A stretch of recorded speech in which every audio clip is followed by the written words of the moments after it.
Победа всегда была и всегда будет за нами. Дорогие друзья, великий подвиг поколения победителей вдохновляет воинов, выполняющих сегодня задачи специальной военной операции.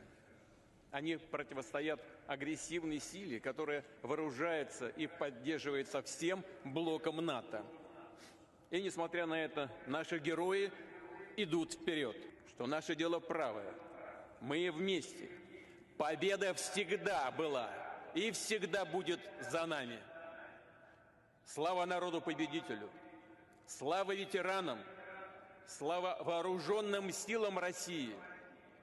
С праздником вас! С Днем Победы! Ура!